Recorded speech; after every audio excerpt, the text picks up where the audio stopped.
আমি তো বুঝি যে আওয়ামী লীগ ফ্যামিলি আমাদের ক্ষতিটা করছে। মানে আওয়ামী লীগের গ্যাংস্টাররাই বলতে পারেন যারা আমাদের ক্ষতিটা করছে। তো এখন যেহেতু আওয়ামী লীগ পতন হয়ে গেছে, যেহেতু এখন স্বৈরাচারী সরকার নাই, সেহেতু আমাদের এখনই সুযোগ, এখনই আমরা চাই যে এখন যারা পাওয়ারে আছে তারা যেন আমাদের অবশ্যই সাহায্য করে। আমি নেতার কাছে অনেক গেছি, নেতারা আমাকে হুমকি দিয়েছে। আপনার আর একটা ছেলে আছে সেইটা দেখেন, হানিফ। হানিফের কাছে ঢাকায় আমি প্রতি মাসে 2-3 বার গেছি, তার অফিসে গেছি। সে বলে আর একটা ছেলে আছে, তাক দেখেন।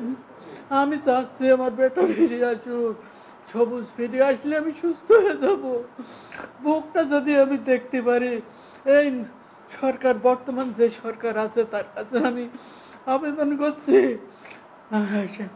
আমার বেটা ফেরত দিলে আমি সুস্থ হয়ে যাব, না আমি মরে যাব।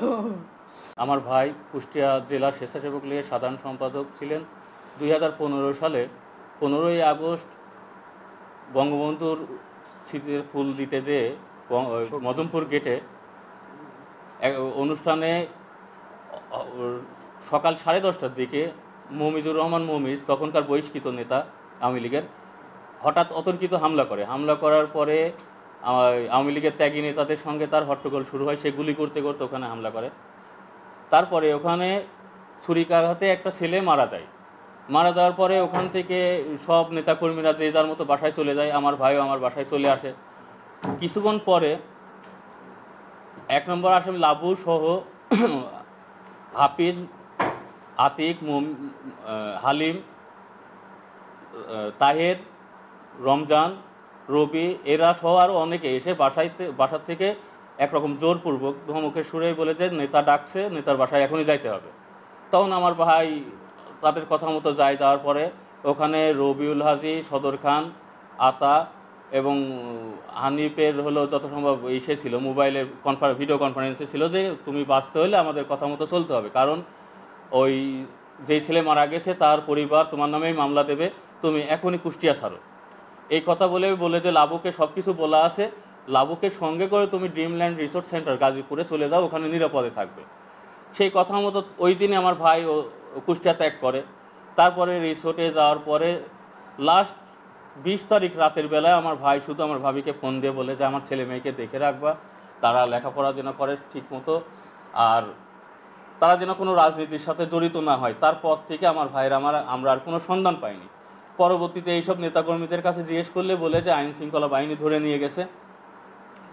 তখন থেকে গুম করে মানে আমার মা বাবা তাদের কাছে অনেকবার ধর্ণা ধরার পরেও তারা কোনো সন্ধান দেয়নি। বলে যে চুপ করে থাকেন, ছেলে ফেরত পাবেন। একটা পর্যায়ে যে বলে যে ছেলের খোঁজ করে আর লাভ নাই, আপনারা কীভাবে বাঁচবেন সেই চিন্তা করেন। তো গুম তো দেখেন একটা গোপনীয় বিষয়। আমার ভাইকে সঙ্গে একটা লোক জলজ্যান্ত থাকা সত্ত্বেও, ওই রিসোর্টের ম্যানেজার সব জানা সত্ত্বেও আমার ভাই কীভাবে গুম হয়। আপনাদের মাধ্যমে আমি আমাদের জাতির কাছে একটা প্রশ্ন করতে চাই যে আমরা মুসলমানরা যারা মারা গেলে আমাদের মারা যাওয়ার পরে দাফন কাফন জানাজা হওয়ার পরে আল্লাহ পাকই কিন্তু একটা প্রাকৃতিক নিয়ম করে দিয়েছে যে 40 দিন পার হলে কোনো দুঃখ কষ্ট থাকবে না মানুষের, না হলে পৃথিবীটা চলতো না। তা আপনারা বলতে পারবেন না আমাদের এই গুমের পরিবার কতদিনে আমাদের কষ্ট দূর হবে? আমরা কতদিন সহ্য করার পরে আমাদের 40 দিন কি কোনো লিমিট আছে এই দিনের যে আমাদের কষ্টটা দূর হবে কতদিন গেলে? আমি আমার ভাইয়ের শেষ পরিণতিটা জানতে চাই আপনাদের মাধ্যমে। সেই সাথে আমি সহ আমার পরিবার চরম নিরাপত্তাহীনতায় ভুগছি। তার কারণে এই আওয়ামী লীগের দোসররা অনেক টাকার মালিক, অনেক ক্ষমতার মালিক, এরা আমাদেরকে নিয়ে বিভিন্ন ষড়যন্ত্র করতে পারে। আমি বাংলাদেশ সরকারের প্রধান উপদেষ্টা আপনাদের মাধ্যমে তার কাছে এবং আমাদের বীর সন্তানরা যেই সমন্বয়করা আছে তার কাছে আমি আমার পরিবারের নিরাপত্তা প্রার্থনা করছি।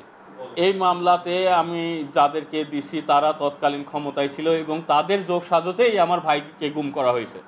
এদেরকে যদি আইন শৃঙ্খলা বাহিনী আইনের আওতায় নেয় তাহলে আমার ভাইয়ের শেষ পরিণতিটা আমরা জানতে পারবো।